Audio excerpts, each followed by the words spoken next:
Bueno, estamos hablando de precios, ¿no? Mientras se espera a ver qué dice el INDEC de la inflación, pero pasan esta cantidad de subas que siguen golpeando en el bolsillo de la vida cotidiana, ¿no? Bueno, 2,7 fue la inflación de octubre. Se espera, según las consultoras privadas, que sea un poquitín más para noviembre y un poco más incluso para diciembre. Claro. Bueno, se lo vamos a preguntar a Gisela Beritier, que está con nosotros. Gracias por acompañarnos. Gracias por venir, ¿Cómo andás? ¿Qué tal? ¿Cómo están, Cruz? Y después, Gerardo? en general, también se da la siguiente situación. Bueno, a ver, 2,7 en octubre, pero a mí, no sé, la prepaga me subió mucho más. Los medicamentos me subieron bastante más. El colegio de mis hijos me subió bastante más. Es decir, que no se encuentra, digamos... O la carne, ¿no? O la carne, sí. Carne ahora. Exacto, sí. Sí, es como que no se encuentra relación con lo poco que mide la inflación y lo que uno termina gastando.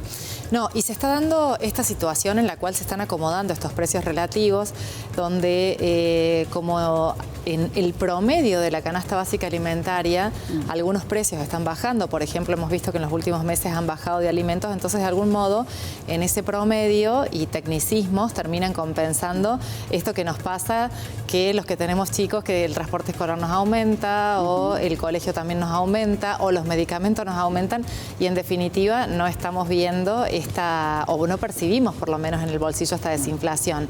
Ahora, siempre los meses de noviembre y diciembre son meses que estacionalmente los precios tienden a aumentar por una cuestión de que, bueno, se empiezan a acercar las fiestas, empiezan a reposicionarse, por ejemplo, esta discusión del peseto, pero en definitiva el precio de la carne termina aumentando también, se espera otro aumento. Luego también hubo aumentos en el transporte, ¿no? El boleto de colectivo a mediados de mes, aquí en Córdoba. 1.200 pesos tomarse un colectivo en Córdoba. Claro. Exactamente, bueno, todo esto termina influyendo, donde también hemos visto aumentos de taxi en el país en general. Bueno, de nuevo aumentaron las prepagas y a su vez también se empieza a dar la situación en la cual en el mes de diciembre, con el pago de aguinaldo, las fiestas, en el mes de enero las vacaciones, empieza a generar cierta ascensión en los precios, en donde se está estimando, dependiendo de la consultora, ¿no? Pero entre un 2,9 y un 3,5% que sea la tasa de inflación en los próximos meses, ¿no? Ahora, la fiesta de fin de año, después vienen por las vacaciones, después porque empiezan las clases. La cuestión es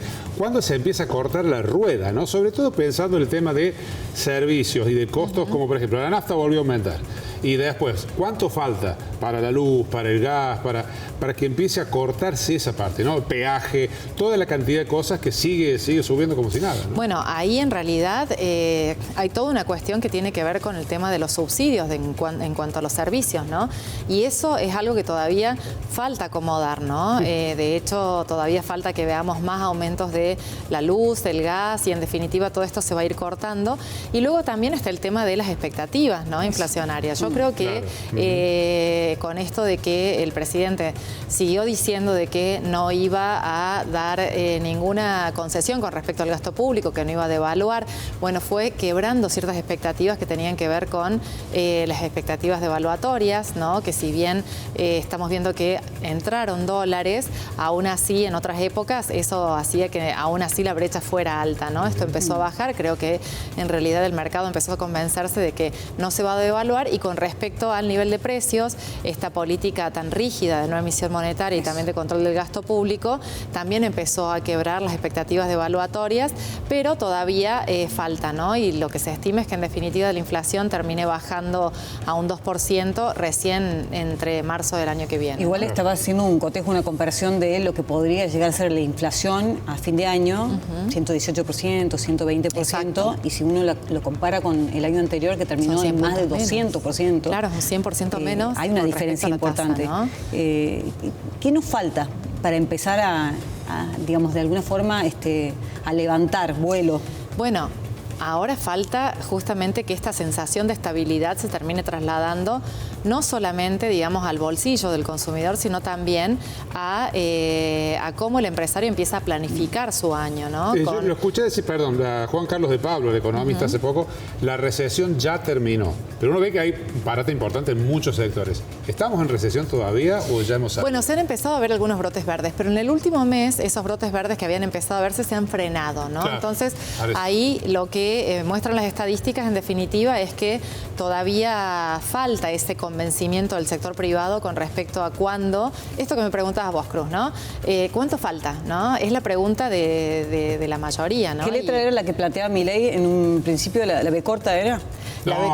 Bueno, no, ya se quedó, por supuesto. Dijo que en abril era la B corta. No, por supuesto, ¿no? Pero ¿qué letra será la que en 5 años será B corta, ¿no? Claro, pero en un año ya pasó a ser una U prolongada, ¿no? Exacto, sí. Entonces, yo creo que allí, bueno, se tienen que terminar de acomodar las expectativas para que el sector empresarial también empiece a invertir y empiece a crecer la economía. Todo esto, bueno, se da con, hay que ver cómo impacta el tema del blanqueo de divisas, en el cual, si esto se vuelca al sector productivo, puede llegar a ser muy positivo también, ¿no? Y a su vez también el RIGI, salió la semana pasada, el día jueves, un RIGI para pymes también, en el cual si estas pymes acceden, bueno, todo esto de que se corre el sector público para que el sector privado empiece a crecer, debería hacerlo el año que viene, ¿no? Bien. Las expectativas lo que muestran es que se crecería entre un 3,5 y un 5% según los diferentes organismos. Esperemos que esto sea así, ¿no? Bueno, gracias. Gisela, muy claro. No, muchas gracias a ustedes. Muchas gracias. Gracias.